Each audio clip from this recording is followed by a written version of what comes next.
Preparations have gone well. Our travels back from Algeria.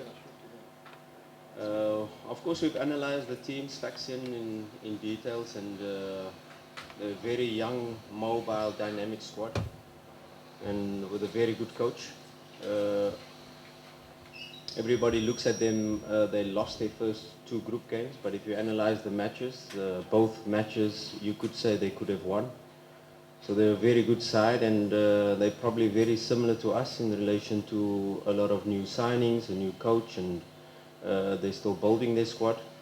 But the profile of their squad, like I said, young, dynamic, you expect a really high intensity match despite the heat. And we're well prepared for what we're about to face. Of course, it's a match in the group where we are at home and we are expected to win, and we'll do everything in our power to be able to prepare and plan and exploit the details of our plan in the match to be able to get the 3 points. They are a very good side. You know, they're a big team in Tunisia. Like I said, it's going to be a very tough game. They've got good players up front. They've got Dawi, they've got Hebaj, they've got the likes of Apsi coming from deep, Sakau, the number 8 coming in, Hebasi on the left-hand side, 2 left-footers that are really dangerous. And we are at home and we have to fight for the ascendancy of the match. We have to try to impose our style on the match. It's very important to understand the dynamics of the group as well, and they are a team that needs a win.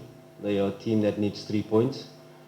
So normally teams that come here to Benjamin Mkapa, they have a more conservative approach, but we have to be prepared for a high press. We have to be prepared for a team that's coming for the 3 points. So also a young, dynamic team. I'm not talking about young as in 18, 19. I'm talking about young as in 22, 23-year-olds that have some experience, that are good talents in their own right. A very good question in relation to the second half performance, and it was probably 3 minutes where we conceded the 2 goals. And we've, of course, as coaches, if you look at the FC Bravos match, a flawless first half, 0 shots against, coming into our box. We could have played with the centre back in the goals in the first half against Bravos, and within the first 3-4 minutes of the second half, we conceded a penalty. And we look not only into these 2 matches, but also into our matches in the league. Where we've had similar patterns, and what could be the reason for that. Of course, as technicians, you go into all details to be able to find the reason and try to put mechanisms in place so that you can start the second half as you played the first half. And of course, that is the goal. That is